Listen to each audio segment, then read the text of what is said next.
నిద్రపోలేని గొప్ప భాగ్యాన్ని మనకి ఇచ్చారు తండ్రి. దీన్ని బట్టి నీకు కృతజ్ఞతాస్తుతులు చెల్లించుకుంటున్నాను. ఎవరి ప్రాయంలో పెట్టిన పిల్లలు తండ్రి ఉపాధి కబుత హస్తాల ముందుకు జారిపోయి పతనపు స్థితికి వెళ్ళున్నారన్న సమయాన్ని గుర్తు చేయండి. పాఠం ద్వారా వారికి ఉన్నతను వెలిగించమని చెప్పే ప్రతి మాట వల్ల తండ్రి నీ దగ్గరకు చేరవయ్యే అవకాశాన్ని వీళ్ళందరికీ దయచేయండి. క్రీస్తు పుణ్యమైన నామమున ప్రార్థించున్నాను తండ్రి.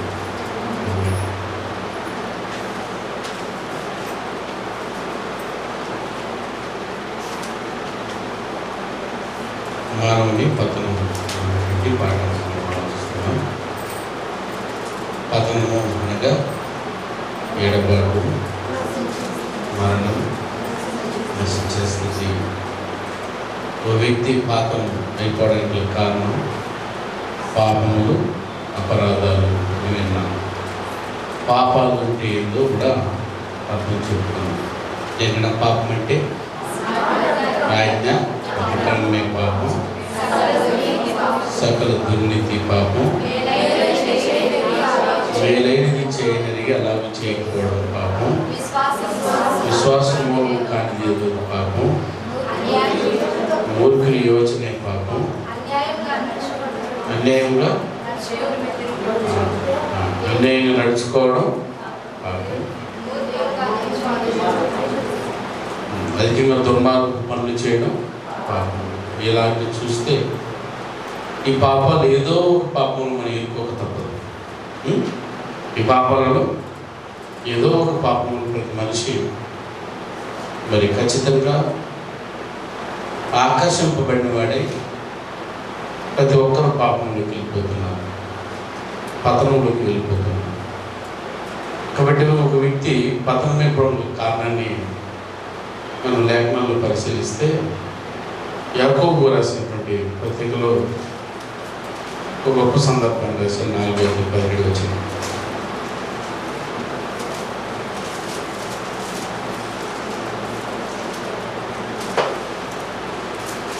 యాకోబు రాసిన పత్రిక మనం చర్చాము. 12వ వచనం నుంచి 13-14 వచనం చదువు. శోధనను సహించువాడు ధన్యుడు. అతడు శోధనకు నిలిచిన వాడే ప్రభు తన్ను ప్రేమించు వారికి వాగ్దానం చేసిన జీవ కిరీటం పొందును. దేవుడు కీడి విషయమై శోధింపబడ నేరడు. ఆయన ఎవరిని శోధింపడు కనుక ఎవడైనా శోధింపబడినప్పుడు నేను దేవుని చేత శోధింపబడుచున్నానని అనకూడదు. ప్రతి వాడును తన స్వకీయమైన దురాశ చేత ఏడవబడి మరులు కొల్పబడిన వాడై శోధింపబడును. దురాశ గర్భమును ధరించి పాపమును కనగా పాపము పరిపక్వమై మరణమును కనును, పతనమును కనును, ఎడబాటును కనును. ఒక వ్యక్తి పతనమైపోవడానికి, మరణానికి వెళ్ళడానికి గల కారణాన్ని చెప్పాడు. అయినా ఒక వ్యక్తి పతనమైపోవడానికి కారణం, మరణించడానికి గల కారణం ఏంటంటే అయినా ఒక వ్యక్తి పాపం చేయడానికి మరణించడానికి గల కారణం మరణం ఎలా వస్తుంది అంటున్నాడు ఇక్కడ. చదువుని మళ్ళీ చదవండి అయిపోతుంది. ప్రతి వాడును 14 వచ్చి తన స్వకీయ దురాశల చేత ఏడవబడి మరులు కొల్పబడిన వాడై శోధింపబడును. 15 దురాశ గర్భమును ధరించి పాపమును కనగా పాపం పరిపక్వమై దేన్ని కంటదంట? మరణం. పాపం పరిపక్వమైందంటే దేన్ని కంటది? మరణము. మరణాన్ని ఏమన్నా? పతనము. మరణానికి మరో పేరుంది, నాశనము, నశించుట. ఒక వ్యక్తి పతనమైపోవడం కారణం, మరణించడానికి కారణం ఏదన్నాడు ఇక్కడ? ఓ వ్యక్తి మరణించడానికి కారణం ఏదన్నాడమ్మా? ఏదన్నైనా వెరీ గుడ్, పాపము. ఓ వ్యక్తి పాపం చేశాడు అంటే ఖచ్చితంగా అతను ఏమైపోతాడు? మరణం. మరణం వచ్చిందంటే దేని వల్ల వచ్చింది? పాపం వలన వచ్చింది. పాపం అంటే చూసాం. పాపం అంటే ఆజ్ఞాతిక్రమం, వేరే చేయని చెప్పారు కదా అర్థాలు వెళ్ళి. సో ఈ పాపం పరిపక్వమై దేనికంటది? సో పాపం చేయడానికి కారణం ఏంటి? ఈ పాపం చేయడానికి కారణం ఏదన్నాడు? అది ఆ లేఖనం ప్రకారం దురాశ. దురాశ వలన ఏమవుతుందట? పాపం చేస్తాం. అంటే ఆజ్ఞను అతిక్రమిస్తాం. ఆజ్ఞాతిక్రమమే పాపం పరిపక్వమై. ఓకేనా? ఓ వ్యక్తి మరణించాలంటే పాపం చేసి ఉండాలి. పాపం చేశాడు అంటే దేని వల్ల చేశాడు? దురాశ వలన చేశాడు. దురాశ అంటే ఏమన్నా? దురాశ. ఆశ, దురాశ. ఆశ, దురాశ. ఆశ బట్టలు వేసుకోవడం, స్థాయికి మించి బట్టలు వేసుకోవడం దురాశ. ఓకే, చెప్పాను. ఒక 300, 500 రూపాయలు, 1000 రూపాయలు చీర మనం కట్టగలం. కానీ చంద్ర శారీ మందిర్లో ఎంత ఉందంటే ఆయన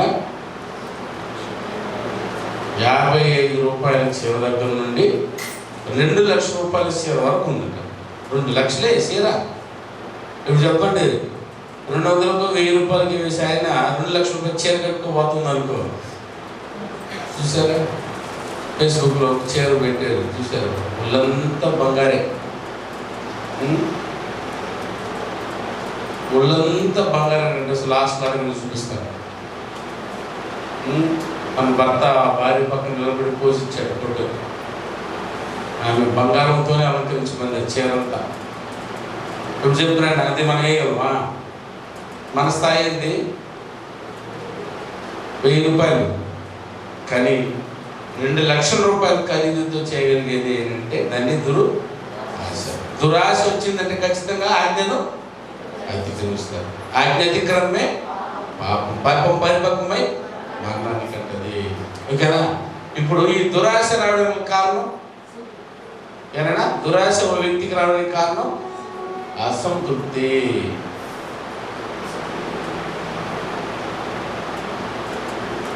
ఇది విషయం. అసంతృప్తి.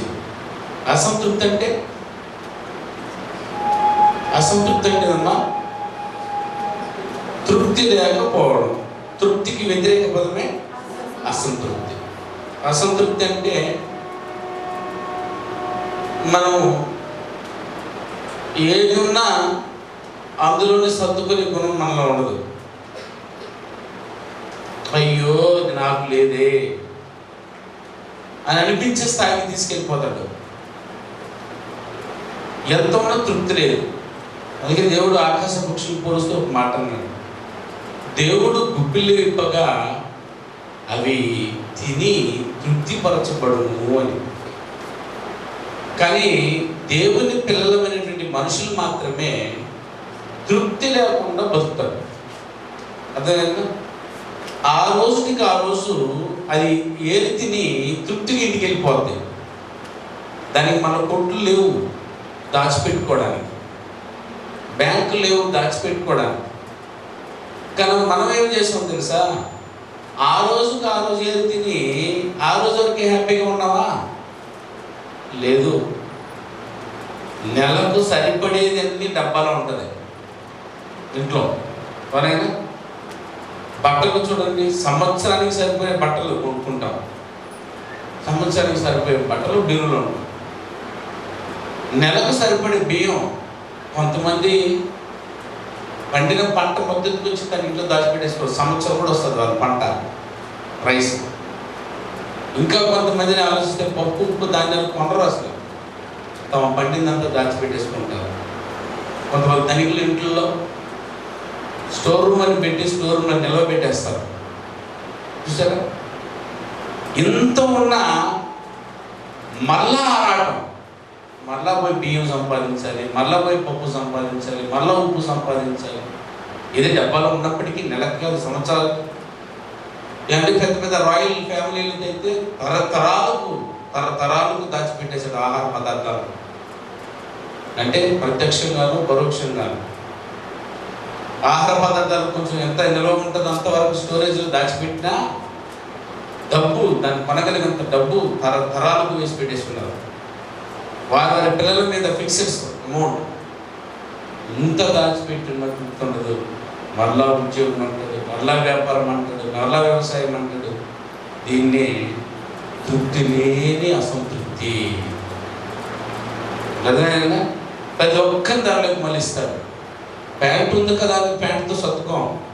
పక్కవాడు జీన్స్ వేసుకోబోతున్నాడంటే అయ్యో నాకు జీన్స్ లేదే అయినా మళ్ళీ వీడికి జీన్స్ లేదట, జీన్స్ ప్యాంట్ కావాలంటాడు. దాన్ని తృప్తి లేనిది అంటారు. అర్థమైందని చెప్పింది. దీన్ని అసంతృప్తి. ఈ అసంతృప్తి రావడానికి ఒక కారణం, ప్రతి మనిషికి అసంతృప్తిని తృప్తి లేకుండా చేసేసాడు. ఇలా అసంతృప్తి రావడానికి కారణం ఏంటంటే ఒకదానికి ఒకటి కారణాలు ఉన్నాయి. అందుకని దీని వివరించి బోర్డు మీద రాసి చూపిస్తున్నాం. అసంతృప్తి రావడానికి కారణం ఏదైనా లోకాశలు.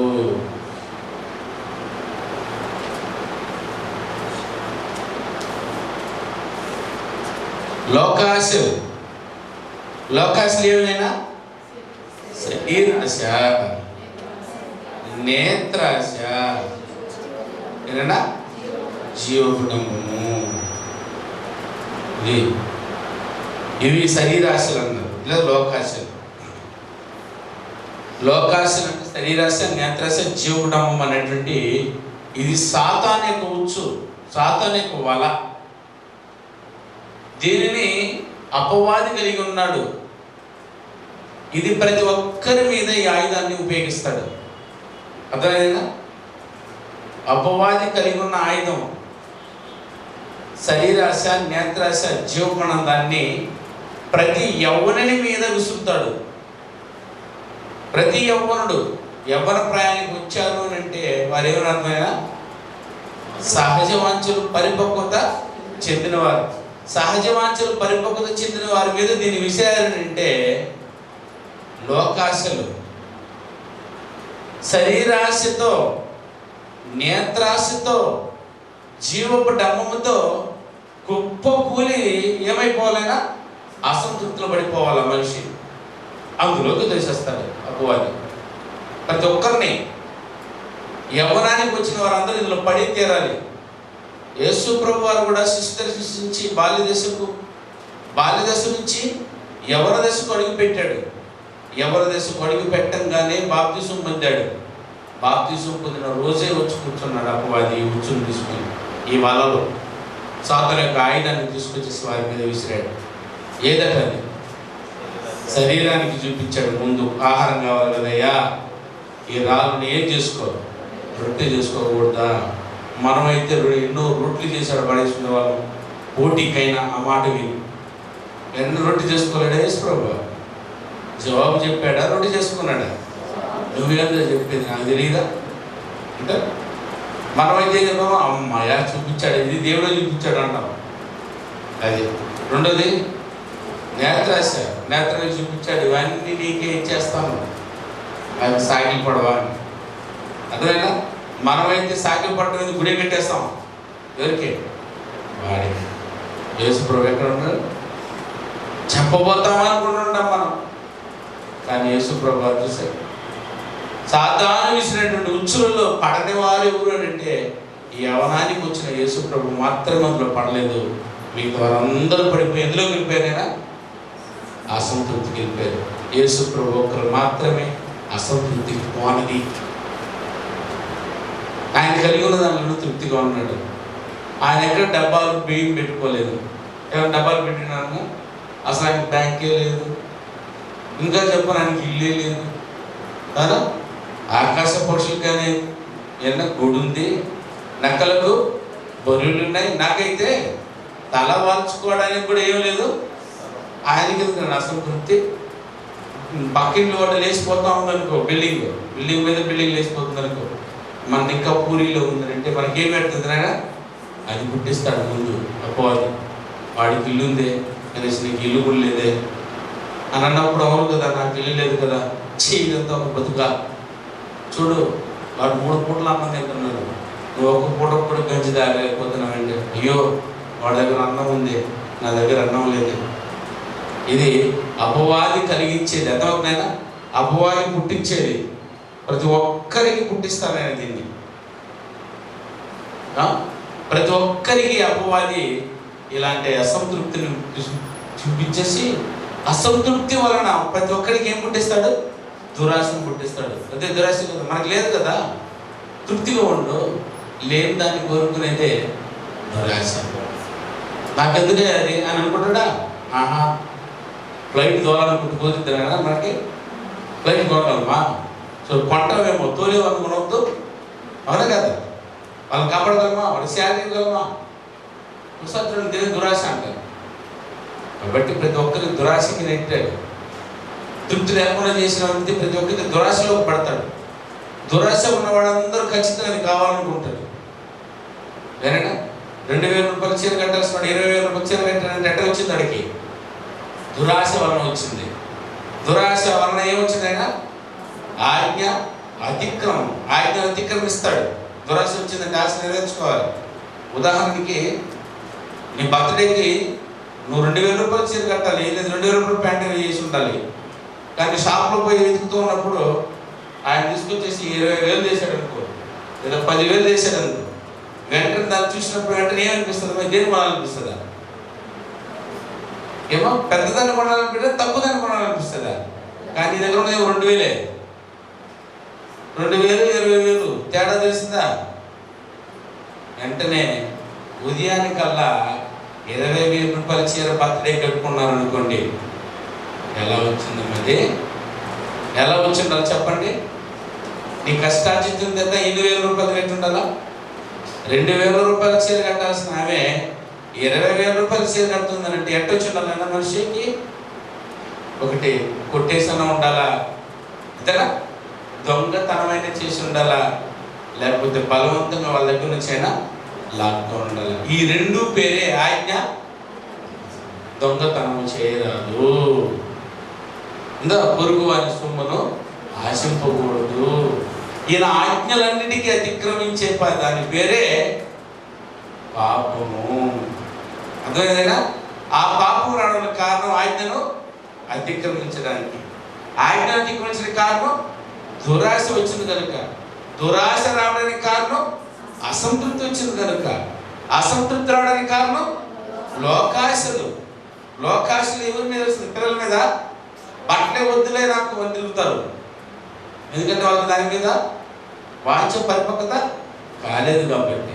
కానీ ప్రతి యవ్వనుడు గుర్తించాలి, ప్రతి యవ్వనుడు ఏదైనా ఎప్పుడైతే లోకాశం చేత ఎడుగు పడతాడో వాడు అసంతృప్తిలోకి వస్తాడు.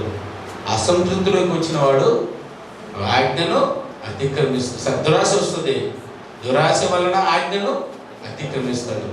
ఆజ్ఞ అతిక్రమే పాపం. పాపం పరిపక్వమై మరణాన్ని కంటుంది, అంటే పతనమైపోతాడు. ఓ మనిషి ఇలా పతనం అవుతాడు. అది ఇంతవరకు మీకు చెప్పాలనుకుంది.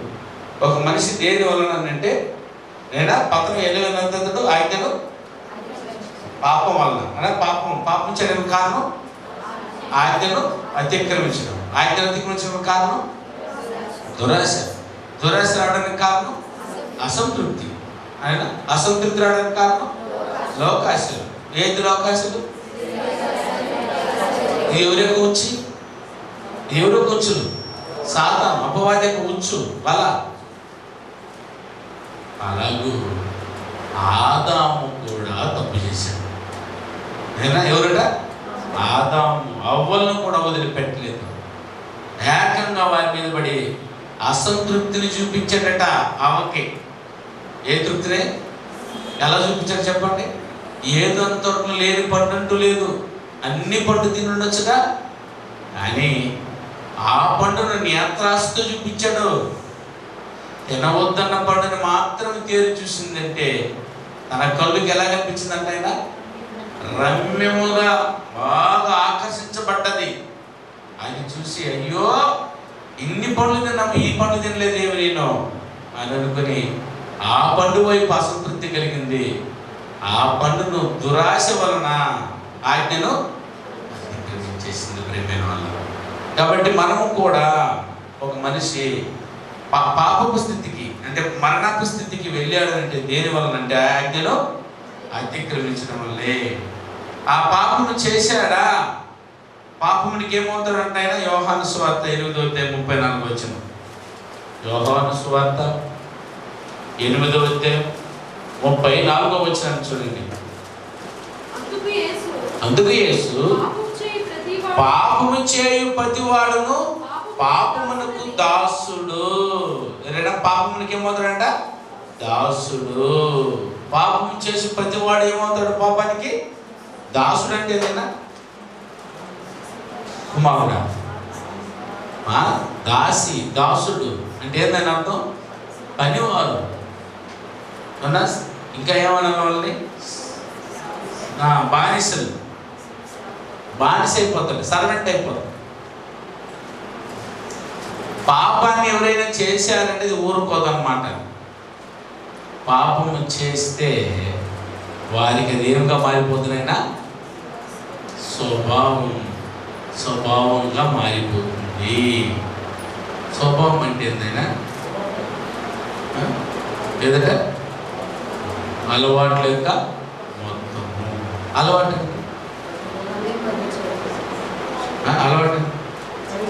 ఒక పనిని పదే చేస్తే, లేదా ఒక పనిని పదే చేస్తే ఏమవుతుందైనా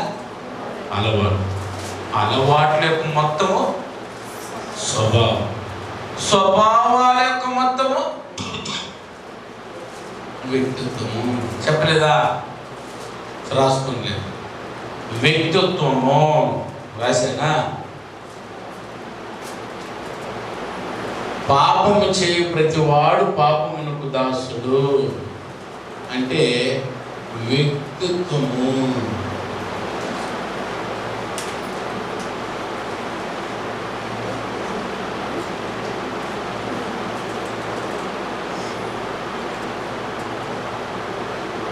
వ్యక్తిత్వం అనగా స్వభావాల యొక్క మొత్తము.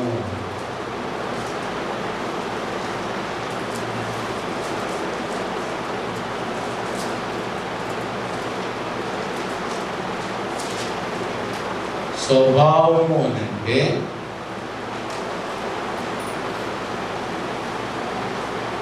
అలవాట్ల యొక్క మొత్తము.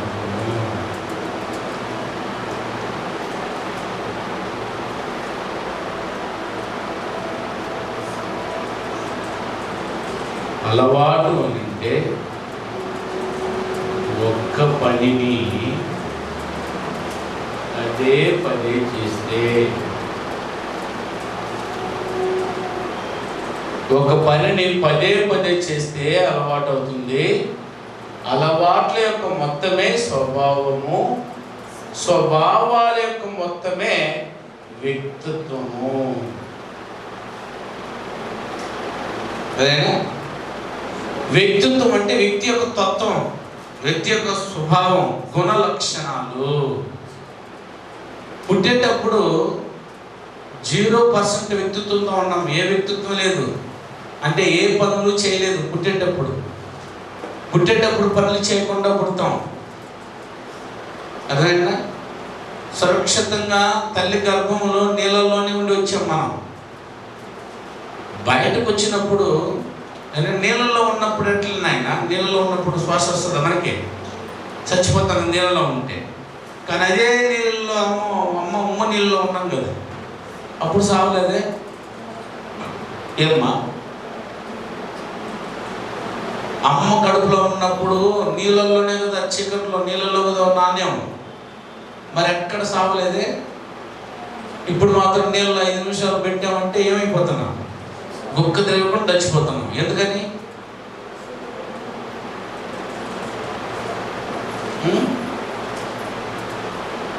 ఎందుకు చచ్చిపోతున్నాం అని అంటే, అమ్మ కడుపులో ఉన్నప్పుడు గాలిని అర్థమైనా అమ్మ పెరుగు ద్వారా తీసుకుంటున్నాం. సమస్తాన్ని అమ్మ పేరుకిస్తుంది మనకి. బొడ్డు చూసారా? మన బొడ్డులో అర్థమైందన్నా అమ్మ పెరుగు ఉంటుంది, అందులోనే గాలి, అందులోనే ఆహారం, అందులోనే అన్ని సంపదలన్నా మనకు దొరికింది అమ్మ కడుపులో. నీళ్ళలో ఉన్న గాలిలోనే వస్తుంది. అప్పుడే పుట్టిన బిడ్డను చూడండి, నీళ్ళలో వేసి పెట్టండి, అది తప్పకుండా కట్ చేయకుండా బతికి నీళ్ళలో బతికే ఉంటాం. ఎక్కువగా సున్నితంగా మరి పిల్లలను కనాలి అనుకుంటే ఏదైనా స్విమ్మింగ్ పూల్ చిన్న చిన్నటువంటి తొట్టి నీళ్ళల్లో ఉంచి బిడ్డను కనిస్తారు. నీళ్ళలోనే కనేస్తారు, పైకి తీసుకొని ఆ తర్వాత కట్ చేస్తారు. ఎప్పుడైతే బిడ్డను బయటికి తీసి అది అమ్మ గర్భం నుంచి వచ్చే పేగులు కట్ చేస్తారో వెంటనే అది బ్లాక్ అయిపోయి వెంటనే ముక్కు ద్వారా యాక్సిడెంట్ తీసుకుంటాడు. అంతవరకు ముక్కు పని చేయదు, ముక్కు ఉంటుంది, అమ్మ గర్భంలో ముక్కు ఉంటుంది కానీ ముక్కు పని చేయదు, నోరు ఉంటుంది కానీ నోరు పని చేయదు. కానీ అదన్నీ అమ్మ పేరు గురించి అందింది. ఎప్పుడైతే ఈ లోకాల్లోంచి బయట పడ్డాడో ఈ పేరు తెంపేసి ఇదేనా ఈ లోకానికి ఇచ్చేస్తాం. అప్పటి నుంచి చూడండి ఇక పని ప్రారంభమైపోద్ది. అంతవరకు అమ్మ పనే. అమ్మ నవ్వితే వాడు నవ్వుతాడు, అమ్మ ఏడిస్తే వాడు ఏడుస్తాడు. తెలుసు కదా నీ సైకాలజీ. అమ్మ ఏడిస్తే లోపల వాడు కూడా ఏడుస్తాడు పేరు ద్వారా. అమ్మ నవ్విందంటే తెలీదా? లోపల కడుపులో నవ్వుతాడా, ఏడడా, ఆనందపడతాడా లేదా? అయ్యో ఆనందపడతాడా? అలా బైబిల్లో ఉందా? ఉంది కదా, ఉంది. ఎవరు బాప్తిస్మం ఇచ్చి ఆనందముతో గొంతులు వేసాడట. ఎక్కడ? గర్భంలో గొంతులు వేస్తాడా? గొంతులు వేసాడు. ఎందుకని? అమ్మ ఆనందపడింది, అమ్మ కడుపులోనైనా గంతేసాడు. ఎప్పుడైతే లోకంలో పడ్డాడో అమ్మ నవ్వితే వీడు ఏడుస్తాడు. ఎందుకంటే కనెక్షన్ కట్టు. అర్థమైందా? ఏ కనెక్షన్? ఏ వ్యక్తిత్వం లేకుండా అమ్మ కడుపు నుంచి బయటకు వచ్చిన తర్వాత కొంచెం కొంచెం కోపం అనేది నేర్చుకుంటాడు. అప్పుడే పుట్టిన బిడ్డను నీకు రోషం లేదా అని అన్నాడు. ఎట్లా అట్టవలి మూతి చొన్నది పెట్టుకుని అడుగుతాడు. ఎవరు నేర్చుకుంది? ఎవరు నేర్పించింది? లోకం. ఇక అక్కడి నుంచి పని ప్రారంభమైపోతున్నాడు. కొంచెం కొంచెంగా కోపం, కొంచెం కొంచెంగా ఆనందం, కొంచెం కొంచెంగా ద్వేషం, కొంచెం కొంచెంగా అసూయ, ఇవన్నీ లోకం నేర్పించేస్తుంది. 0% వ్యక్తిత్వం నుంచి నేర్చుకుంటూ ఒక పని పదే అవయవాలన్నికి సంబంధించిన పనులు ఒక్కొక్కటి 10 కలిగి ఉందనుకోండి. కళ్ళు చూసే పనులనే, నోరు మాట్లాడే పనులనే పదే, చెయ్యి చేసే పనులనే పదే, కాలు నడిచే పదే, ఇలాగ చేసి వాడుకు వస్తాడు. వాడుకోలేక మొత్తమే అంటే అలవాటు లేక మొత్తమే స్వభావం తెలుసు కదా. పాపం చేయవాడు పాపానికి ఏమవుతాడు? దాసుడు. అది చేయందే ఉండలేడు. బీడి తాగేవాళ్ళని చూడండి, అయినా సిగరెట్ తాగేవాళ్ళని చూడండి, మందు కొట్టేవాళ్ళని చూడండి, కొట్టకుండా ఉండలేరు. టీ అలవాటు ఉందండి, ఎందుకని మీకు టీ తాగకుండా ఉండలేరు, వాళ్ళు చచ్చిపోతారు. అవునా? సిగరెట్ బీడి తాగేవాళ్ళు తాగకుండా ఉండలేరు. అలవాటు ఇచ్చేసారు, మంచి అలవాటు కదా. ఒక్కసారి తాగేశారంటే మళ్ళా తాగని అడగలేరు. 10 సార్లు చేశారంటే ఇక నువ్వు చెప్పకపోతే దానికి అలవాటు అయిపోతారు. కానీ సిగరెట్ పట్టుకోవడం వచ్చా? సిగరెట్ చేతులు పట్టుకోవడం కూడా రాదు మనకి. ఈ వేలుకి వచ్చా పుట్టిన బిడ్డకి. కానీ తిన్నగా సిగరెట్ ఎలా పట్టుకోవాలి 2 వేలకి నేర్పిస్తాం. మొట్టమొదటి పట్టుకోవడం రాదు మనకి. సిగరెట్ ఎలా పట్టుకోవాలి 10 సార్లు 20 సార్లు చేశాడంటే స్టైల్గా అయినా నాకు రాలేదు. ఇంకైనా స్టైల్గా అట్టే రాలుస్తాడు యాష్లో. అవునా? ఆ దుమ్మ అందులో ఉన్న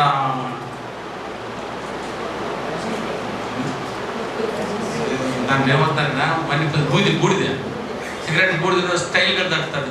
మనం అయితే ఎత్తుకోపోయి ఇటు తడతాం. అవునా? ఆ ఏలికంతా నేర్పించాను. అవునా కదా? మొట్టమొదట బలం పట్టుకోవడం వచ్చా మీకు? వచ్చావేనా? రాదు. కొట్టి నాకైతే ఎన్ని దెబ్బలు తిని ఉంటారు బలం పట్టుకోవడం రా. అవునా? 2 ఏళ్ళ మధ్య బలం రావాలి. చూసారా? చాపీస్ చూడంగానే బలబల చూడంగానే మన ఏళ్ళు రెడీ అయిపోతాయి. పెన్ను చూడంగానే పెన్సు చూడంగానే ఏళ్ళు రెడీ అయిపోతాయి. నేర్పించాం. దీనికి ఏమి తెలియదు పాపం. ఏళ్ళకి మన దేహం ఉన్న అవయవాళ్ళకి ఏది తెలియదు, వాటికి మనం నేర్పుతాం. నేర్పి నేర్పి నేర్పి ఏం చేసాం తెలుసా? స్వభావాల్లోకి తీసుకొచ్చేసాం. కన్ను చూడంగానే లేచిపోవాలి వీళ్ళు, అర్థమైందా?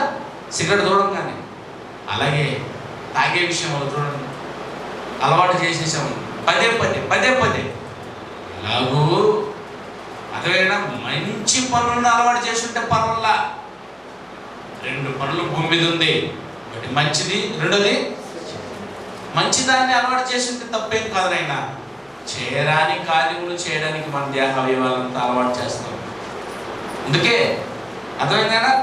అలా అలవాటు లేక మొత్తమే స్వభావం అయిపోయిందంటే కష్టం. స్వభావం రాకుండా ఉంటే ఒక్కరోజు తాగి ఊగినాం అనుకో, ఏమంటారైనా అతన్ని ఎప్పుడు తాగలేదు, ఒకరోజు ఏదో ఫ్రెండ్స్ ఏదో పెట్టి తాగించేశారని చెప్పి తాగేశారు అనుకోండి, వాడిని ఏమంటారండి?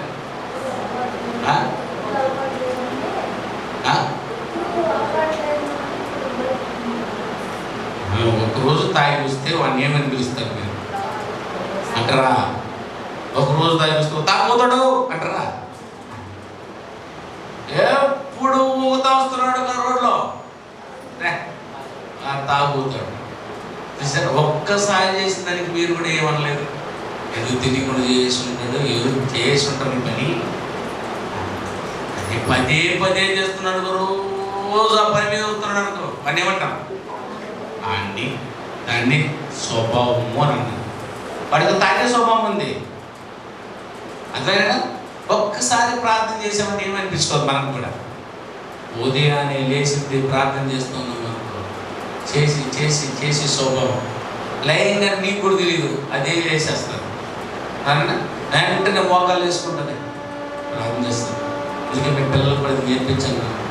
ఆ చేయకపోని ప్రార్థన చేయని లేచి కూర్చోబెట్టారు, మోకాలు ఉంచుకొని జయశాలి ఉంది కదా, ఊరిని లేమా లేచి ప్రార్థన చేయి, దిగేమా ముందు ప్రార్థన చేయాలంటే లేచి ఏమంటారు తెలుసా?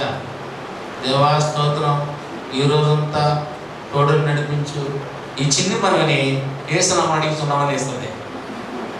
అంత పొడుగు చేయొద్దు, ఆ ముక్కే చెప్పు నాకు సార్ ఏది రేపు రాను ఇంకెట్లుంటుందన్నా ప్రతి బిడ్డకు దాన్ని అలవాటు, లేచిన అలవాటు నేర్పించాలి. లేచిన బాత్రూమ్ పొట్ల మీరు అది నేర్పించారు కాబట్టి. అలాగే పాపాన్ని నేర్పకండి అయ్యా, మన అవయవాళ్ళకి అదే నేర్పారు. దాసైపోయింది, అది దాసత్వంలోకి వెళ్ళిపోయింది. అదే పాపము చేయువాడు పాపముని చేసినవాడా పాపముని చేయువాడా? వాళ్ళు చదవండి వాక్యం యోహాను సువార్తలో కరెక్ట్గా చదవండి. యోహాను సువార్త 8:34 వచ్చాము. యేసు పాపము చేయు ప్రతివాడు చేయువాడు చేస్తూనే ఉన్నాడు. పాపము చేయు ప్రతివాడు పాపమునకు చేస్తే అదే ప్రతి ఒక్కరు పాపం చేస్తే పాపమునికి ఏమవుతారు? దాసుడు. స్వభావము కష్టం, దాన్ని మార్చడం. ఒక్కసారిగా సిగరెట్ తాగి తాగి తాగి తాగి ఒక్క సిగరెట్ తాగేవాడు 2, 3, 5 రోజుకి పెట్టెలు కాల్చి పారేస్తున్నాడు. వాడిని మార్చడం కష్టం. డాక్టర్ కూడా అంటాడు, ఏం చేస్తారు తెలుసా? మార్చాలంటే ఏం చేయాలి? ఒక్కరోజు మానేవండి చచ్చిపోతావు. ఒక్కొక్కటి వదులుకుంటారా? 10, 9 కాల్చు, నెక్స్ట్ రోజు 8, ఆ తర్వాత 7 చూసేవాడు తగ్గించమంటాడు. ఎందుకంటే ఎక్కించిందంటే కదా. ఇప్పుడు మన మెట్లు ఏమన్నా ఎక్కించారు, ఎంచుకుని ఎవరన్నా ఇక్కడ వరకు ఇచ్చారా? 50 మెట్లు ఎక్కుంటారా? అరేనా 50 మెట్లు ఒకేసారికి రా.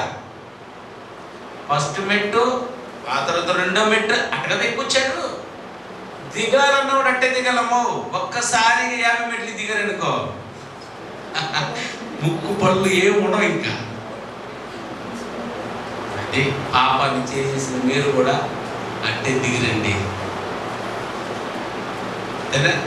దాసం అయిపోయారు. అందుకే నీకు ఆయుష్ ఇచ్చింది దేవుడు.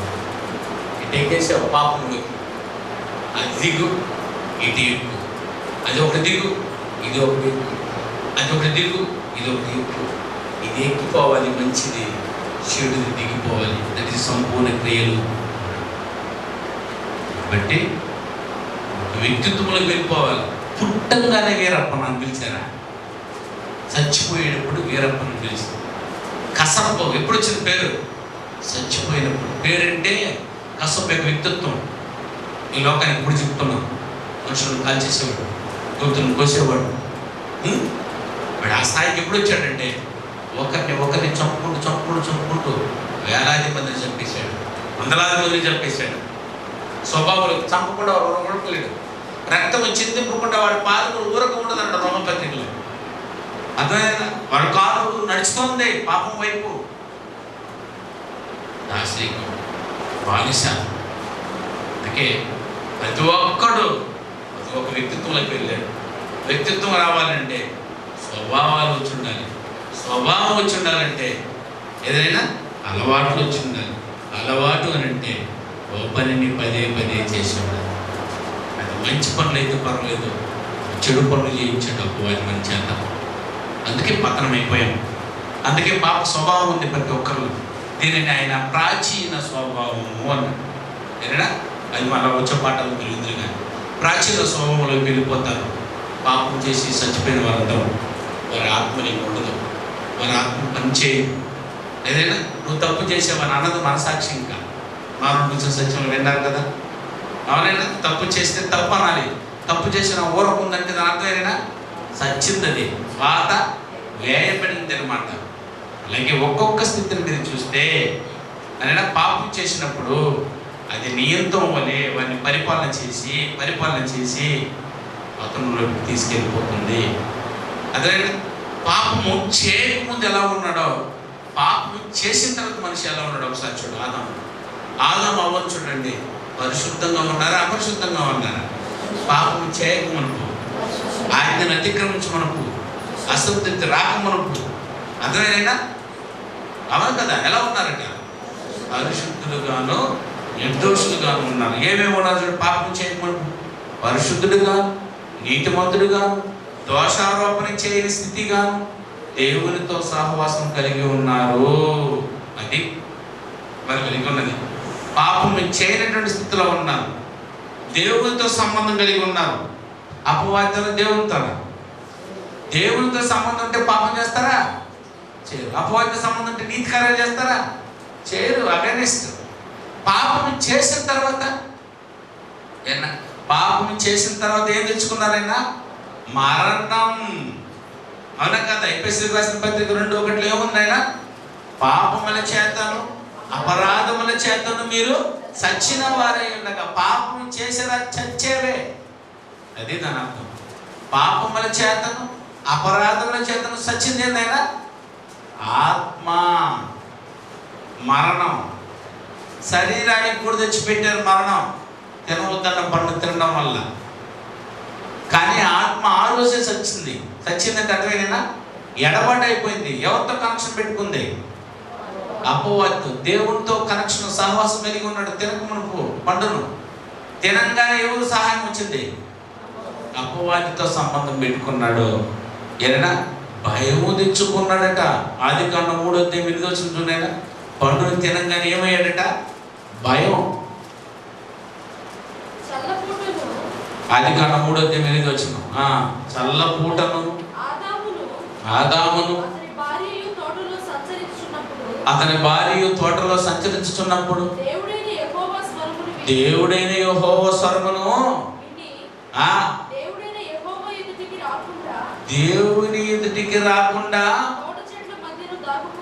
తోట చెట్ల మధ్యన దాగుకుని ఉండగా దేవుడైన యెహోవా ఆదామును పిలిచి నువ్వెక్కడున్నావు? అందుకతడు నేను నీ తోటలో స్వరము వినినప్పుడు దిగంబరినిగా ఉంటిని కనుక భయపడి దాగుకుంటుని అన్నాడు. అక్కడ భయం పడ్డావా అనా? ప్రతి ఒక్కరికి భయపడాలట. ప్రతి ఒక్కరు భయపడతారు. ఎప్పుడా?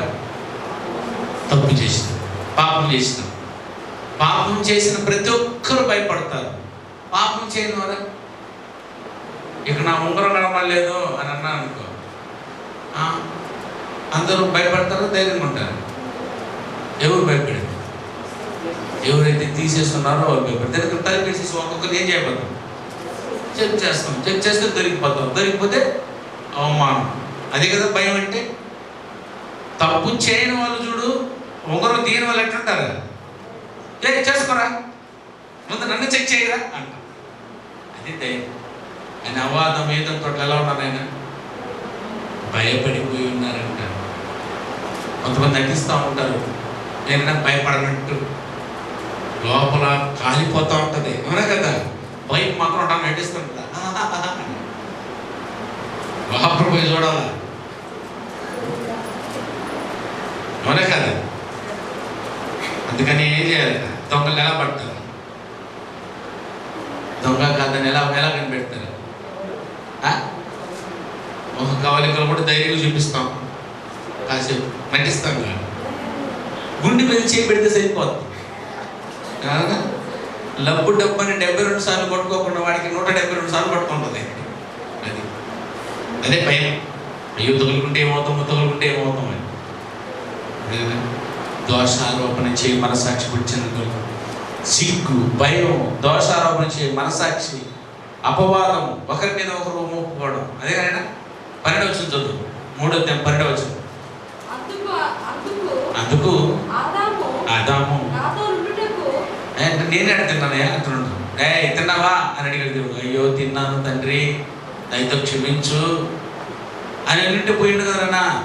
ఏమంటున్నాడు, అదేవాడు దేవుడా, నేను తిన్నాను, నువ్వు నాతో ఉండుటకు నీవు నాకు ఇచ్చిన ఈ స్త్రీయే ఆ వృక్ష ఫలములను కొన్ని నాకు కొన్ని నాకు తీసుకొచ్చి ఇచ్చింది అన్నాడు. ఎట్టో ఇచ్చింది కొన్ని, ఇదంతా అవసరమైనా కొన్ని ఇచ్చావు, అన్ని ఇచ్చావు అనేది అవసరమా? తిన్నానైనా తప్పునైనా అని ఉండాలి. అపవాదం, తప్పు చేసిన వాడు ఏం చేస్తాడు, తప్పించుకోవడానికి. ఒక అబద్ధాన్ని దాచడానికి ఎన్ని అబద్ధాలు ఆడాలంటైనా 9. చేసింది ఒకటే, దాన్ని కప్పిపుచ్చడానికే 9 అబద్ధాలు చెప్పాలన్నారు పెద్దోళ్ళు. అబద్ధం మీద అబద్ధం వెళ్ళిపోతారు ప్రేమైన వల్ల. ఏదో అపవాదం, సిగ్గు వచ్చిన అంతమంది తండ్రి దేవుడు తిరిగిపోతూ ఉంటే వాళ్ళు హ్యాపీగా ఉన్నారు, పట్టలేదన్నటువంటి ఆలోచన రాలేదు. భయం వచ్చింది, సిగ్గు వచ్చింది. ఇంకేమన్నా దోషారోపణ చేయు మనసాక్షి, ఒక దాని మీద ఒకటి తప్పు మోపుచు లేదు, తప్పు లేదు చుండగను. మోపి మోపి మోపి మోపి మోపి మోపి దొంగ అంటుంటుంది మనసాక్షి. మనసాక్షికి సమాధానం చెప్పగలవా మనం? అందరిని ఎదిరించగలం. నేను తప్పు చేయలేదురా అని చేసేసి కూడా ఎవరితో మనం ఏం చేస్తామా, వాదాడుతాం. నేను చేయలేదు, నేను దొంగతనం చేయలేదు, నేను చేయలేదు, నేను చూడలేదు. అందరినీ ఎవరినైనా ఎదిరించగలం. నీ మనసాక్షిని ఎదిరించగలిగే దమ్ము నీకుందా? ఏదైనా మనసాక్షి చెప్పగలవా? దాన్ని ఒప్పించగలవా నువ్వు? అది దట్ ఇస్ ఎ కోర్ట్. అదే కోర్టు. ప్రతి ఒక్కడికి మనసాక్షి చెప్పేస్తుంది, నువ్వు దొంగవరా, నువ్వు ఊరంతా పొగుడుతున్నా నిన్ను దొంగ అంటది. దానికి ధైర్యం ఎక్కువ. అంతేనా? అలాంటి స్థితిలోకి వెళ్ళిపోయాడు. తిన్న తర్వాత, పాపం చేసిన తర్వాత ఇంకే స్థాయికి వెళ్ళిపోయాడన్నా, దేవుని యొక్క ఉగ్రతను తీసుకొచ్చి పెట్టుకున్నాడు. 3వ వచనంలో, ఎఫెసీయులకు రాసిన పత్రిక 2:3 వచనం. పండుని తిన్న తర్వాత, పాపం చేసిన తర్వాత స్థితిని చూస్తే మనమందరమును శరీరం యొక్క మనసు యొక్క కోరికలను నెరవేర్చుకొనొచ్చు, తన శరీరాశలను అనుసరింపక మునుపు ప్రవర్తించుచు కడమ వారి వలె దేవోగ్రతకు పాత్రులైతిమి. పాపం చేసే వారందరి మీద దేవుని ఉగ్రత, ఖచ్చితంగా దేవుడు తీర్పు తీరుస్తాడు. దేవుని కోపం రగులుకుంటుంది. అది నేను ఏమా పాపం చేసిన తర్వాత స్థితి ఏదైనా ఒకటి, ఏదైనా మరణం. చూడండి మీకు ఇచ్చిన పేపర్లో, ఒకటి మరణం, 2వది భయం, 3వది సిగ్గు, 4వది దోషారోపణ చేయ మనసాక్షి, అపవాదం, ఉగ్రత, మంచి చెడు తెలివి జ్ఞానం వచ్చేసిందంట. నేను ఇది దేవుడు ఇవ్వలేదు, ఇది మనమే తెచ్చుకున్నాం. అవాదం తెప్పించారు మనకి. తినవద్దన్న పండు తినడం వల్ల ఏదైనా 7వ వచనం చదువుమా. ఆదికాండం 3:7. అప్పుడు వారిద్దరి కన్నులు తెరవబడెను. అంతకుముందు కళ్ళు మూసుకుపోయినావా? అంతకుముందు కళ్ళు మూసుకుపోయినట్టేనా? ఏ కళ్ళు మూయబడింది? ఏ కళ్ళు తెరుచుకుంది? వారిద్దరి కళ్ళు తెరవబడింది అని అంటే ఇంతకుముందు ఏ కళ్ళు లేవు అమ్మా. వారిద్దరి కళ్ళు తెరవబడేను. ఏ కళ్ళు తెరవబడింది? అవునా? అప్పుడు తెలిసిందట సిగ్గు అంటే ఏందో. అంతకుమునిపే సిగ్గే కనబడలేదంటే అప్పుడు ఏ కళ్ళతో ఉన్నారు?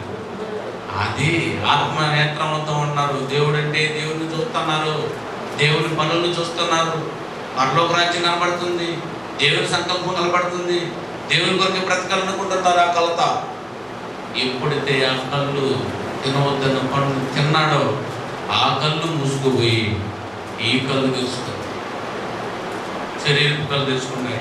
అప్పుడే పట్టంటే తెలిసింది. అదనప్పుడే అన్నీ తెలిసి వచ్చాయి. సిగ్గు అంటే తెలిసి వచ్చింది. అయ్యో దీనికి అన్నం తెచ్చి పెట్టాలని సమయం తెలుసుకుంది. అంటే తానంటే అంతవరకు ఆత్మ అనుకుని ఉన్నాడు. ఎప్పుడైతే తినవద్దన్న పన్ను తిన్నాడో తానంటే శరీరం. అందుకే ఆత్మ సంబంధమైన సంగతులు వాడికి అర్థం కాలేదు. ఆత్మ సంబంధమైనటువంటి పనులు వాడికి కనబడలేదు. అప్పటి నుంచి నైనా దేవుడు కనబడలేదు అతనికి. అదేనండి, ప్రతిరోజు దేవుడితో సంచరిస్తూ ఉన్నాడా?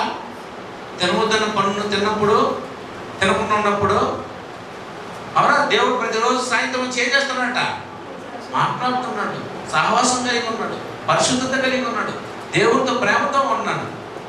ఎప్పుడైతే తినవద్దన్న పన్ను తిన్నాడో దేవుడు కనపడలేదు, దేవుని రాజ్యం కనపడలేదు, దేవుడు ఊసులే అర్థం కాల. ఇక అక్కడి నుంచి చూస్తే శరీర సంబంధమైనవన్నీ కనపడ్డాయి. మంచి చెడుల జ్ఞానం వచ్చేసింది అనమాట. దేవుడు అన్నాడు, వాడు మనలో ఒకటి వండివాడాయను, మంచి చెడులు వివేచించే జ్ఞానంలోకి వచ్చేసాడు. అది అపవాదం మనకి సంపాదించి పెట్టింది. అంతరింద్రియాలు తండ్రిమది అది మంచి చెడులు తెలియజేస్తుంది. చిన్నపిల్లలు కూర్చొని చిన్నపిల్లలకి తీపి పెట్టేటంటారమ్మా అంటారు. అవునా? అంత వ్యాపారం నేను పెట్టండి, కప్పుకుంటారు అంతే. తెలుసా? రెండు అవిచక్షణ జ్ఞానం దేహాన్ని పుట్టిపోయింది అప్పుడే. అది అదేనా? అప్పటి నుంచి రోమేలుకు రాసిన పత్రిక 5:12 రోమేలుకు రాసిన పత్రిక 5:12 చదువునాయన. ఒక మనిషిని ద్వారా పాపమును. ఒక మనిషి ఎవరైనా ఆదాము, ఓకేనా? ఒక మనిషి ద్వారా పాపమును, పాపము ద్వారా మరణమును లోకములో ఎలాగ ఎంటర్ అయిందో. ఒక మనిషి ద్వారా పాపం వచ్చింది, లోకంలోనికి వచ్చేసింది. ఇప్పుడు ఆల్రెడీ లోకంలో పాపం ఉంది. లోకంలోనికి పాపం వచ్చిందంట ఒకరి నుండి. ఎవరు ఒకరు? ఏదైనా ఆదాము. ఆదాముకు పాపం ఎక్కడి నుంచి వచ్చిందైనా అమ్మా? ఆదాముకి పాపం ఎక్కడి నుంచి వచ్చింది?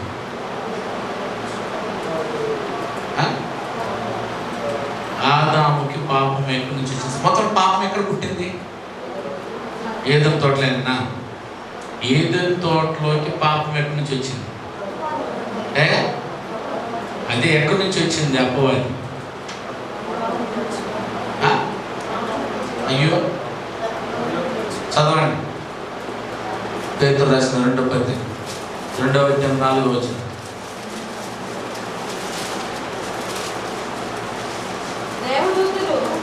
దేవదూతలు పాపము చేశారట.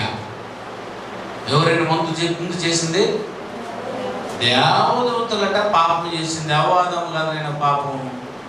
మొట్టమొదట పాపం చేసింది ఎవరట? దేవదూతలు.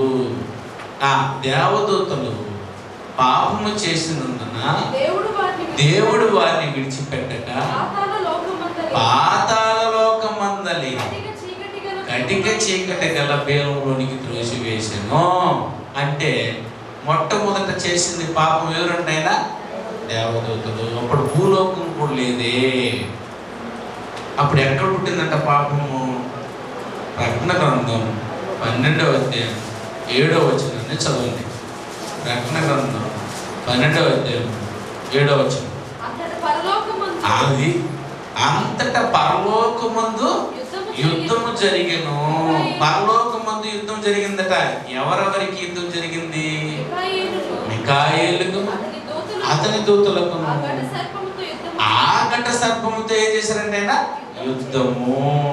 ఏ ఘట సర్పంతో? అపవాదితో. పాపము ఆలోచనలో పుట్టింది. అదేనా? ఎలాంటి ఆలోచన పుట్టిందట ఆవిడికి? ఎక్కడ ఆలోచన పుట్టేది? ఆలోచన కేంద్రం ఏదైనా హృదయం, మనసు. మనసు మనసు అంటే ఏదైనా ఆలోచన కేంద్రం. ఈ ఆలోచనలోనే అక్కడే పుట్టిపోయింది. ఆలోచనలో తప్పు చేశాడు, ఆలోచనలో అతిక్రమించాడు ఆజ్ఞను. అపవాది ఏమన్నాడు తెలుసా? నేను ఉత్తర దిక్కునున్న సభా పర్వతం మీద నా సింహాసనాన్ని ఎక్కించదును. అవునా? హెచ్చించి దేవునితో సమానుడిగా చేసుకుంటానని నువ్వు మనసులో అనుకొనలేదా? అక్కడ పుట్టింది పాపం. యెషయా గ్రంథం 14వ అధ్యాయము 12వ వచనం నుంచి చదువు. తేజో నక్షత్రమా, వేకువ చుక్క, నీవు ఎట్లు ఆకాశం నుండి. ఏ ఆకాశం నుంచి? మొదటి ఆకాశం నుండి. అరేనా? మొదటి ఆకాశం, రెండవ ఆకాశం, మూడవ ఆకాశం తెలుసు కదా. మొదటి ఆకాశమే పరలోకం, రెండవ ఆకాశమే భూలోకం, మూడవ ఆకాశమే పాతాళ లోకం. వీడు ఎక్కడి నుంచి పడ్డాడట? చదవమంటున్నాం. నీవెట్లు ఆకాశం నుంచి పడితివి, జనములను పడగొట్టిన నీవు నేల మట్టము వరకు ఎట్లు నరకబడితివి. నీవు ఆకాశమునికి ఎక్కిపోయేదను, దేవుని నక్షత్రాలకు పైగా నా సింహాసనం హెచ్చింతును. ఉత్తర దిక్కునున్న సభా పర్వతం మీద కూర్చుందునని మేఘ మండలంలోకి దిగెక్కి మహోన్నతునితో సమానునిగా చేసుకుందనని నీవు మనసులో ఆ రోజే తప్పు చేశావు, ఆ రోజే పాపం చేశావు. పాపము ఎక్కడైనా మొట్టమొదటి చేసేది మనసులో. ఇప్పుడు మీరు కూడా తప్పు చేయాలన్నా పాపం చేయాలన్నా ఎక్కడ చేయాలి? మనసు ఎక్కడ పాపం చేస్తారు? బాబు ఇప్పుడు ఎంతగా ఉందానంటారా? మనసులో మొట్టమొదటి పాపం చేసేది. ఆ తర్వాత మనసు శరీర అవయవాల ద్వారా చేయిస్తారు. అంతే. ముందు ఎక్కడ పుట్టాలి? మనసులో పుట్టాలి. పండు కొట్టేయరా? ఎక్కడ పుట్టాలి? మనసులో పుట్టింటే మనసుకు ఏం చేస్తారైనా ఆలోచన చేసి ఎలాబరేట్ చేస్తారు. వెంటనే టక్క టక్క టక్క టక్క ఆలోచించి దాన్ని కొట్టేసే ప్రయత్నం చేస్తుంది. అలాగే పుట్టింది అక్కడ మనసులో పుట్టిందట అపవాదికి. దేవునితో సమానంగా ఉండాలి. అక్కడ పుట్టింది పాపం. అది తీసుకుని వచ్చి పడింది భూమి మీద. అర్థమైనా? వెంటనే పడగానే దేవుడు వదిలిపెట్టాడా? ఇక్కడ ఉండకూడదు అనుకున్నాడు. వచ్చి కట్టి ఎత్తుకోబోయి ఎక్కడ చేశాడా? ఏదైనా పాతాళ లోపల పడేసాడు. మరలా పర్మిషన్ తీసుకొని మరలా బయటపడ్డాడు. అదైనా ఆ లోపు ఆదామావులు వచ్చేసి అల్లారుముద్దుగా ప్రతిరోజు దేవునితో ఆడుకుంటూ ఉన్నారు. అప్పుడు వచ్చాడు అపవాది దిగి, ఇది నిజమా నిజమా అని ఆయుధాన్ని తీసుకొని అబద్ధాన్ని పట్టుకొచ్చాడు. అదైనా ఇది చెట్టు పనులలో ఏదైనా తినకూడదని దేవుడు ఆజ్ఞాపించనా? వీడికి అక్కడ తెలుసు, వీళ్ళకన్నీ తెలుసుడికి. రాగానే ఆ మాట్లాడకంగానే అవ్వ గచ్చ గచ్చ గచ్చ గచ్చ గచ్చ ఉనికిపోతుంది. ఎందుకంటే ఆ రోజు వచ్చి మాట్లాడిన చిన్న పాము కాదు, అది మహాఘట సర్పము. That is dinosaur. భూమి మీద అవత మాట్లాడింది ఎంత పెద్దదనంటే అది భూమికి రాజు వంటిదట. ఎట్టాడమ్మా? చిన్నది వచ్చి మాట్లాడదు, చిన్న పాము వచ్చి మనతో మాట్లాడుతుంది, మనకేమో భయం వస్తుందన్నా?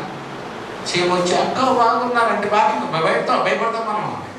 ఎట్టొచ్చిందని తెలుసు. అది గోండ్రించుకుంటూ యోగ గ్రంథం 41 చూడండి ఒకసారి.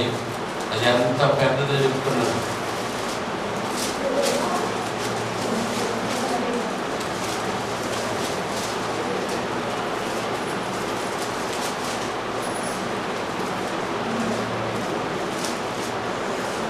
యోబు గ్రంథం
నిన్న డైనోసార్స్ గురించి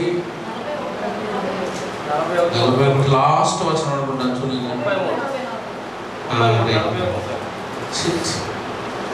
కీర్తన వెతుకుతున్నాను. సారీ ఎప్పటైతే లాస్ట్ వచ్చి చూడండి. అది గొప్ప వాటన్నింటినీ తిరస్కరించును. ఏదంటైనా అది గర్వించిన జంతువులన్నింటికి అది ఎవరైనా రాజటప్ప రాజట. ఇంత గొప్పది తెలుసు అది. అదేమంతా చదవండి వాడి గురించి పూర్తిగా. అది అవను మోసపరిచింది ఆ రోజు వచ్చి. లేకపోతే అవకి భయపడుతుంది కన్నా. అవ్వకంటే పెద్దదిగా ఉంటే భయపడతామా, అవ్వకంటే చిన్నదిగా ఉంటే భయపడతామా? పెద్ద జీవి వచ్చి కూర్చుంది, వాడు భయపడ్డాడు.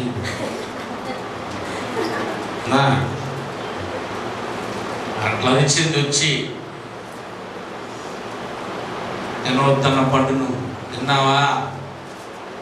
దేవుడు అరిస్తే మాత్రం భయపడలేదు. ఏది ప్రభావా చూసారు? అపవాదికి భయపడ్డవాడు దేవుడికి భయపడ్డాడు. భయపడిందానే లేదు. వచ్చి చూడు నేనేం ముంచి పారేస్తుందో. అక్కడ పుట్టిందట పాపం, అది అక్కడి నుంచి భూమి మీద పడింది. చూసారైనా కయ్యంత అన్నాడు దేవుడు. ఏమని? నీ వాకిట పాపము పొంచి ఉన్నది. ఎక్కడుందట పాపము? వాకిట. వాకిట్లోకి ఉందట. వాకిట ఆడుందా? అది వాకిట భూమి. భూమి అంతా పాపం నిండిపోయింది. వాకిట్లో ఉంది. ఇంట్లోకి రావాలి నీలోకి. అప్పుడు పాపం ఆడనుంది. ఎప్పుడైతే తమ్ముడిని చంపాలన్న ఆలోచన పుట్టిందో లోనికి వచ్చేసింది. నేనా పాపము రక్తంలో రాదు. నేను పాపం చేస్తే నా కొడుకు రక్తంలోకి రాదది. వాకిటి ఉంది. ఆహ్వానించే వాళ్ళు లోనికి వస్తాడు. కయ్యను హృదయంలోకి వచ్చాడు, తమ్ముడు చంపేశాడు. వాకిట్లో ఉంది పాపం, పొంచి ఉంది. వాకిట పాపం పొంచుంది కానీ లోపల కాదు. తల్లిదండ్రుల నుంచి పాపం సంరక్షించు. లోకం ఆల్రెడీ ఉంది. ఆ లోకంలో పాపాన్ని ఎక్కించుకున్నాడు ఆదాము. అర్థమైనా? అవ్వ ఎక్కించుకో తన కొడుక్కి. ఇంకెవరైనా వచ్చారంటే లోకంలో పడ్డారా అయిపోయారు. అందుకే దావీదు గారు అన్నది ఏమైనా, దావీదు ఏమని ప్రార్థన చేశాడు? నా తల్లి గర్భములో నేను పాపముల్లో పుట్టినవాడనా పాపముతో పుట్టినవాడనా? పాపములో పుట్టినవాడును అనగా పాపము ఉండే లోకములో పుట్టినవాడును. లోకములో ఆడేటప్పటికే పాపం ఉంది. నా తల్లి గర్భం నుంచి పవిత్రంగా బయటకు వచ్చాను. పాపములు పట్టను రోజు రోజు చేయరాని కార్యాలు చేసి చేసి చేసి అలవాటు లేక మొత్తం స్వభావం లేక మొత్తం వ్యక్తిత్వం చూసావా ఎలాగ మారిపోయాను. వచ్చిందా పాపం ఏమవుతుందైనా? అందరినే కొందరినే అందరికీ రోమిలకు రాసిన పత్రిక 3:23 నేడు అందరూ ఆదాము నుంచి వచ్చిన వారందరూ ఏమవ్వాలంటే అందరూ పాపులే. చదువు మాట రోమిలకు రాసిన పత్రిక 3:23 ఏ భేదమును లేదు, అందరూ పాపమును చేసి దేవుడు అనుగ్రహించు మహిమను పొందలేకపోతున్నాము. అందరూ పాపం చేయాలి. ఎందుకని? లోకములో అందరిని మింగేటంత పాపం ఉంది. వాకిట నీ వాకిట పాపం పొంచి ఉన్నది. నువ్వు వచ్చావా వాకిట్లోకి గుటక్కన మింగుతుంది.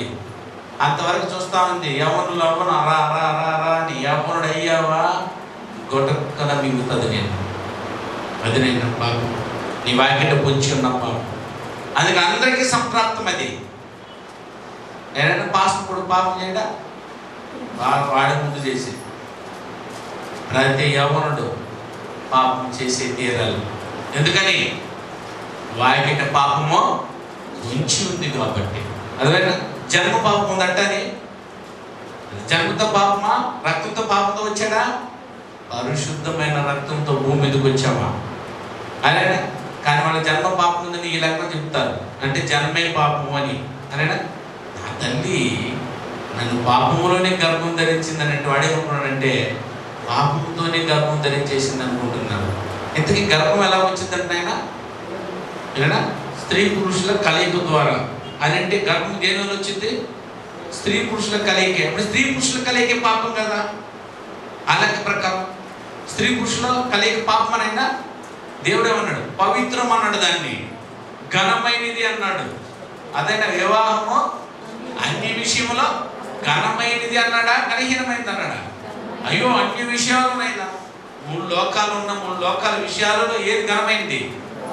గొప్పమైంది మా వివాహం. ఆడ ఘనం అని చెప్పి ఇక్కడ పాపం అంటాడు. ఆయన భార్య భర్తలు కలవడం తప్పు అని అర్థం కాకుండా మాట్లాడుతున్నారు. ఎక్కట్లేదు వాళ్ళకి. అయ్యో నేను తప్పు చేశాను అన్నాడు. ఏం తప్పు అంటే భార్యను కలవడం తప్పు అంటున్నాడు. భార్యను కలవడం తప్ప? భార్యను కలవడమే సంకల్పం రా, అర్థం కాదు. అర్థమైందేనా? కాబట్టి ఎందుకంటే పాపం అన్నది జన్మతోనే పాపంతో వచ్చాడు అని అంటారు. జన్మతో ఎట్లా పాపంతో వస్తాడు? పుట్టుకతోనే అందరం పరిశుద్ధులుగా వస్తే. అయినా ప్రసంగి కదా అదే మాట అన్నది. ఏమన్నాడు ఆయన? పుట్టుకతో ఎట్లొచ్చాడు? ప్రసంగి 7వ అధ్యాయం. అందరూ బైబిల్ చూడాలి. ప్రసంగి 7వ అధ్యాయము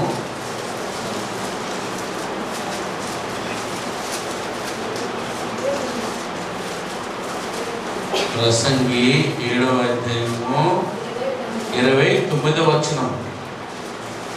ఇది ఒకటి మాత్రం నేను కనుగొంటిని, ఏమనగా దేవుడు నరుని యథార్థవంతులుగా పుట్టించెను, కానీ పుట్టిన తరువాత వారు వివిధమైన తంత్రమును కల్పించుకొని ఉన్నారు. అదేనైనా పుట్టేటప్పుడు ఎక్కడ పుట్టామంట? యథార్థవంతులుగా పరిశుద్ధులుగా పుట్టాము. ఈ లోకానికి వచ్చిన తరువాత అంట పాపం చేశారు. కానీ చిన్నపిల్లలు పాపం చేశారమ్మా. చూసారు? జన్మ పాపం ఉంది అంటారు వాళ్ళకి. జన్మ పాపము, కర్మ పాపం, ఈ 2 బైబిల్ ఉందన్నా ఎవరు చూపించగలరా? జన్మ పాపం, కర్మ పాపం అన్న పదాలు. అవునా? జన్మ పాపం లేదు. నేను జన్మతోనే పరిశుద్ధులుగా పెట్టాను. పుట్టంగానే అప్పుడు నీ బిడ్డ పుట్టంగానే ఓ దొంగ, ఓ ఇవిచారు అని పిలుస్తారా? ఏ దాని మొహం చూడంగానే ఏదైనా మనసుకు ఆనందం వచ్చేస్తుంది. అది కళంకం లేని నవ్వు.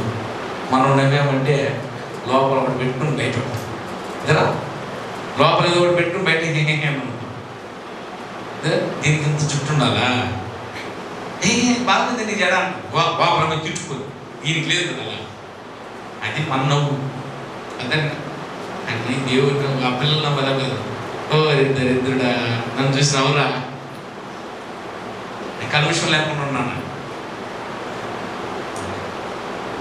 జన్మన పాపం లేదు. నేను అర్థమైందమ్మా? తల్లిదండ్రుల పాపం పిల్లలకు అంటుతుందమ్మా. లేకపోతే రక్తంలో షుగర్ ఉంటే షుగర్ వస్తుందేమో. కానీ నేనా నాకు షుగర్ ఉంది, నా కొడుకు ఏం రావచ్చా? షుగర్ రావచ్చు. అంతేగా నేను పాపని, నా కొడుకుడు పాపే కాదు. రక్తంలో వచ్చేది పాపం కాదు, రక్తంలో వచ్చేది షుగర్, వ్యాధి వస్తుందేమో కానీ పాపము రాదట. అందుకని ఏమన్నాడు, తండ్రులు ద్రాక్షకాయలు తినగా పిల్లలు నోరు పులియునా అని. నేను ద్రాక్షకాయలు తింటుంటే మా కొడుకు నోరు పులుస్తుందా? వైజాగ్లో పులుస్తుందమ్మా, పొలవద్దు. ఎందుకని నేను తింటే నా నోరు పొలవాలి, కానీ చింతకాయ నేను తింటుంటే నా కొడుకు అక్కడ ఏడో ఉన్నవాడికి వాడికి నోరు పులుస్తుంది. ఎవరు తింటాడో వాడు నోరు పొలవాలి. అందుకే పాపము చేయవాడే మరణము దిద్దు చేసుకొని చేశాడు. పాపము చేయువాడే. సరే, హెస్కేల్ గ్రంథం 18:20 వచనం చదువుమా. హెస్కేల్ గ్రంథం 18:20 వచనం చదువు.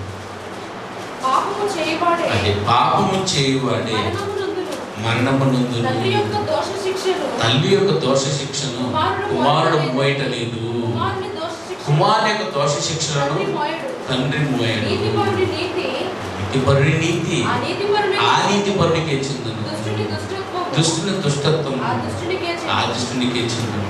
ఏమ్మా అంటే ఇక నేను పాపం చేస్తాను అనుకున్నామ్మా, అర్థమైనా నా కొడుకు నువ్వు జైలు వేసేస్తారా? జైలు వేస్తారా? అడ్డాన్ని నేను దేవుని కార్యాలు చేస్తున్నాను ఇక్కడ, నా కొడుకు పర్లంకించేస్తారా? అమ్మా అటువంటి అందరూ చేసేమా? నా కొడుకు దేవుని పని చేస్తే నేను దేవుని పని చేయలేదు, నన్ను ఎందుకు పర్లం వదిలేస్తారా? వదలరు. ఎవరు? వారి క్రియలు వారితోనే రావాలి. అలాంటప్పుడు వారి పాపాలు వాడి వెంట కదా వస్తుంది, నేను చేసిన పాపం నా కొడుకు కట్ట వస్తుంది. అటు వస్తేనే నేను సేవ చేస్తే నా కొడుకు పరలోకానికి వెళ్ళిపోవాలి, నా కొడుకు పని చేస్తే నేను పరలోకానికి వెళ్ళిపోవాలి. వెళ్తానమ్మా? వెళ్తామా? వెళ్ళము. ఎవరు చేస్తేనే, ఎవరు పాపం చేస్తారో వాళ్ళే సావాలి. అర్థమైందండి? కాబట్టి తల్లిదండ్రుల పాపం కుమారుల మీదకి రాదు, కుమారులు చేసే పాపాలు తల్లిదండ్రుల మీదకు రాదు. అది కాబట్టి చూడండి, నేడు పాపులందరూ ప్రతి ఒక్కరూ సహజవాంఛల చేత వాటిని తృప్తి చేసుకునే పనుల వల్ల ఆయన ఏం చేస్తున్నారైనా అతిక్రమిస్తున్నారు. అదేనా ఆయన అతిక్రమమే పాపం పరిపక్వమై మన పతనం. మనిషి ఎలా పతనం అయిపోతాడంటే ఎలా పతనం అయిపోతాడు. ఈ స్థితిని గుర్తించకపోతే నేను పాపనే కాదు అనుకుంటున్నాను. అదేనా నేను పాపంలో ఉన్నాను అన్న సంగతి నువ్వు గుర్తించకపోతే అది పాపం అయిపోతుంది. ఈ రోజుల్లో ఎవరైనా నేను పాపం చేశాను అనుకుంటున్నారైనా? లేదు. అనుకోలేకపోవడమే మొదటి పాపం. ప్రతి ఒక్కడు సహజ వాంఛలు పరిపక్వత పొందాలి. పరిపక్వత పొందిన వాడందరూ ఏమవ్వాలి? లోకశిక్ష తీయడబడాలి. లోకశిక్ష తీయడబడిన వాడందరూ అసంతృప్తిలోకి పడాలి. అసంతృప్తిలో పడిన వారందరూ ఆజ్ఞను అతిక్రమించాలి. దురాశలో పడాలి. దురాశ వచ్చిన వాడు ఆజ్ఞను అతిక్రమించాలి. ఆజ్ఞ అతిక్రమమే పాపం. పాపం పరిపక్వమై ఇలా ప్రతి ఒక్కడు పతనం అయిపోతాడు. ఇలా మీరు పాపమై ఉన్నారా? ఒకసారి మీరు చూడండి. పాపం ఏం చేయలేదు అనుకుంటున్నారు. పాపం అంటే ఏదైనా ఆజ్ఞ మేలేది ఇలాంటి ఏది చేయలేదా మీరు? అయినా అలా ఎన్ని చేశారు ఒకసారి లిస్ట్ టిక్ చేసుకోండి. రోమీలకు రాసిన పత్రిక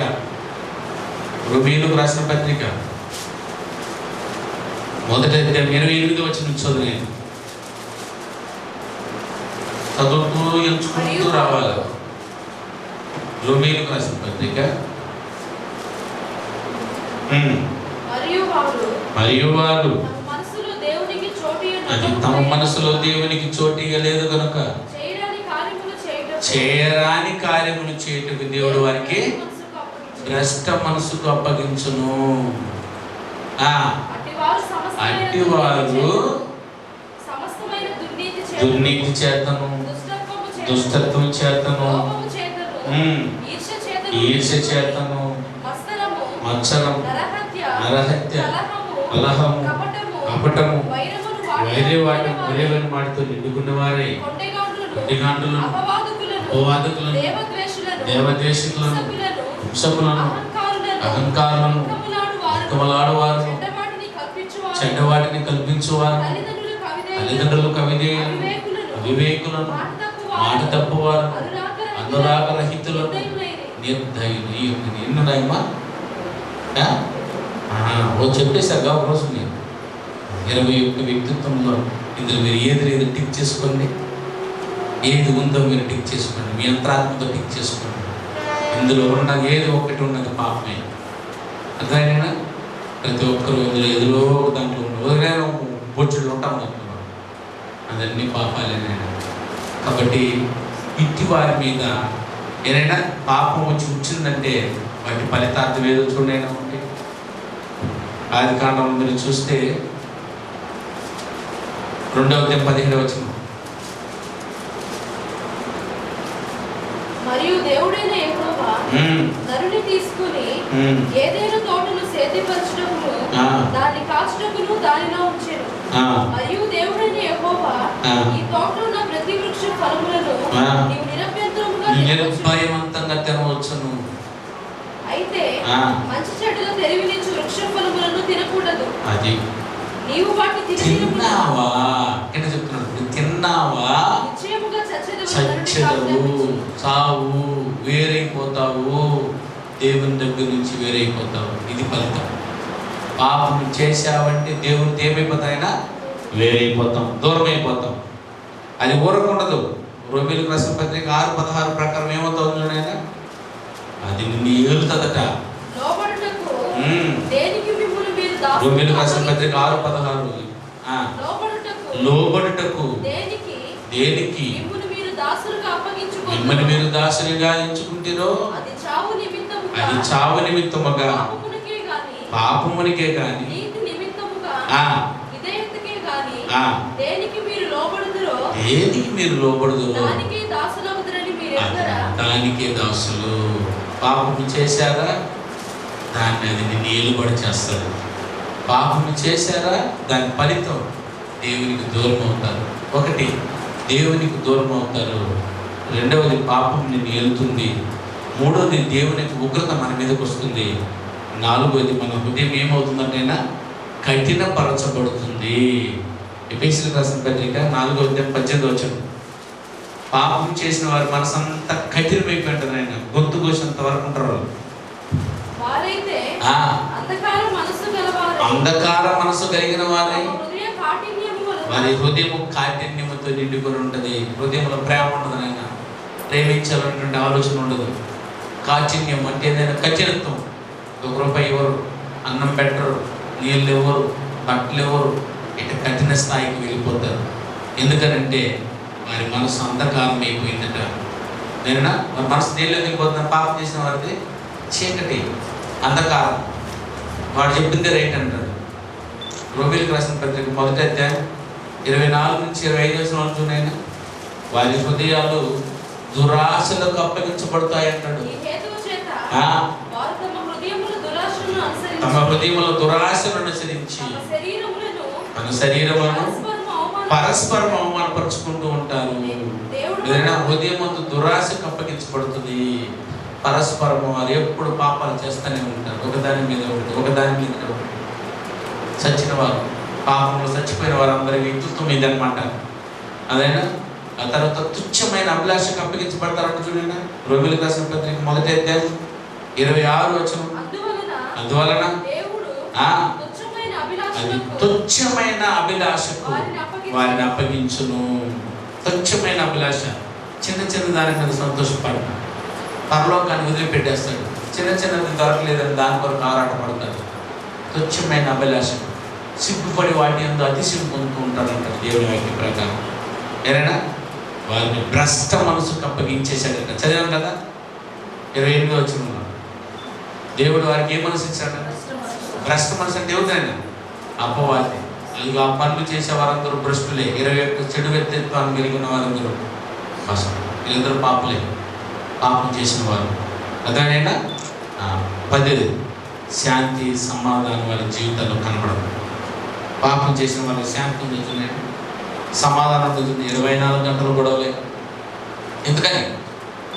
అంధకారమైన మనసుతో. అదేనా దేవుడిని మంచిగా చూడరు. ఏదైనా కామేళ్ళు ఉన్న వాడికి లోకమంతా పచ్చగా కనపడుతుందని, వీడు పాపంలో ఉన్నవాడు అందరూ పాపంలో కనబడతారు. వాడిని ఆడ మంచోడు అనిపించేస్తారని చెప్పి వాడి మీద తప్పులు వదులుతాడు. అదేనా మంచివాడు మంచివాడిని చూస్తాడు, చెడువాడు మంచివాడిని చెడగని చూస్తాడు. అలాంటి దుస్థితిలోకి వెళ్ళిపోతాడు ఓ వ్యక్తి పాపం చేసినప్పుడు, అలానే పాపం వల్ల సచ్చినప్పుడు. కాబట్టి వీళ్ళందరూ ఏ వ్యక్తితో అంటే పతనపు స్థాయిలో చూడంగానే కనుక్కోవచ్చు. దురాశ ఉందా, చచ్చాడు వీడు. కఠినత్వం ఉందా, చచ్చాడు వీడు. అంతకరమైన మనసు ఉందా, చచ్చాడు వీడు. దేంట్లో ఆ గుణంలో ఆ క్వాలిటీస్ అంతా వాళ్ళ దగ్గర కనబడిపోతున్నాయి.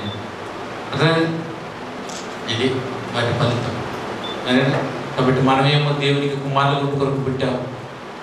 అయినా పుట్టినందుకు దేవునికి కుమారుల కొరకు పుట్టాం. దేవుని స్వరూపమును ఆయన పోలికను సంపాదించుకోవడానికి పుట్టాం. అర్థమైందండి. కానీ ఇక్కడికి వచ్చిన తర్వాత పాపముతోనూ అపరాధముతోనూ ఈ లోకములో సాతాను కొరకు నిశ్చయించిన నిత్య నరకాగ్నిలోకి జారిపోతున్నాం. అందుకనే ప్రతి ఒక్క వ్యక్తి నే పాపంలో ఉన్నానన్న సంగతిని, నే పతనమైపోయి ఉన్నానన్న సంగతిని ప్రతి ఒక్క మనిషి గుర్తించగలిగితే అతడు విమోచనం కోరుకుంటాడు. అర్థమైనా? ఎక్కడి నుంచి? పాపముల నుండి. నేను నీళ్ళలో పడిపోయి ఉన్నాను అని అనుకున్నానంటేనే ఎందు నుంచి రక్షణ కోరుతాడు. నీళ్ళలో నుండి, అగ్నిలో నుండి అగ్ని మడుతున్నాడంటే అయ్యో నేను నిప్పులో ఉన్నానని అరిస్తే కదన్నా బయటపడేది. పాపంలో ఉన్నానని నువ్వు కోరితే వెంటనే ఇట్లాంటి పతనం అయిపోయిన వాళ్ళందరికీ దేవుడు విమోచన పథకాన్ని రాశాడు. అది వచ్చి ఆదివారం మీద. ఇది మానవుని పతనము అని. అర్థమైనా? అర్థమైందా? మానవుడు ఎలా పతనం అయిపోతాడు? రైట్. Any doubt? దీని మీద ఏదైనా ప్రశ్న ఉంటే అడగచ్చు.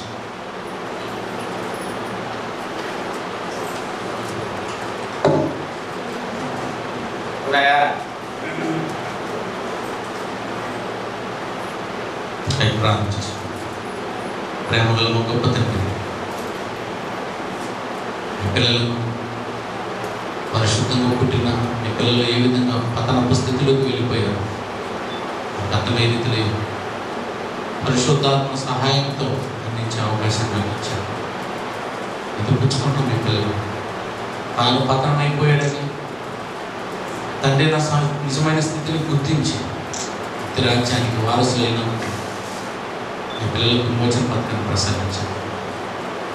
అంటే ప్రతి ఒక్కరు పాపంలో ఉన్నారన్న సత్యాన్ని గుర్తించినట్టు నా తండ్రి ఈ లేఖనాలు వారి హృదయాన్ని ఆలోచింపజేసే అవకాశం చెప్పండి. వాక్యం ప్రకారం వారి రిసంలో పాత్రమైపోయిన అమ్మన సంగతి గుర్తిస్తే మరి దాని నుంచి విమోచించే విమోచన పథకాన్ని మీ పిల్లలకు నేర్పించింది బ్రతిమలాడుతూ నా మాటలు నా తండ్రి వారి హృదయంలో మనసును కలిసివేసి పవిత్రతను కోరికడేలా సహాయం చేయండి. కలిసినంత కృపాక్షాన్ని మద్దతుని తీస్తున్నామని ప్రార్థిస్తున్నాం తండ్రి. బైబిల్ విజ్ఞాన కళాశాల నెల్లూరు ప్రిన్సిపాల్ పి మోజస్ రఘు గారి కలం గలం నుండి వెలువడిన అద్భుతమైన ఆధ్యాత్మిక ప్రసంగాల ఆడియో వీడియో సీడీలు డివిడీలు మరియు పుస్తకముల కొరకు సంప్రదించవలసిన చిరునామా బైబిల్ ఎడ్యుకేషనల్ లెర్నింగ్ సెంటర్ వారి బైబిల్ విజ్ఞాన కళాశాల Nellore 16-3-350 Muthyalapalem Ramalingapuram Nellore pin code 524003. Cell numbers 9440910008. మరొక నెంబరు 7095910008.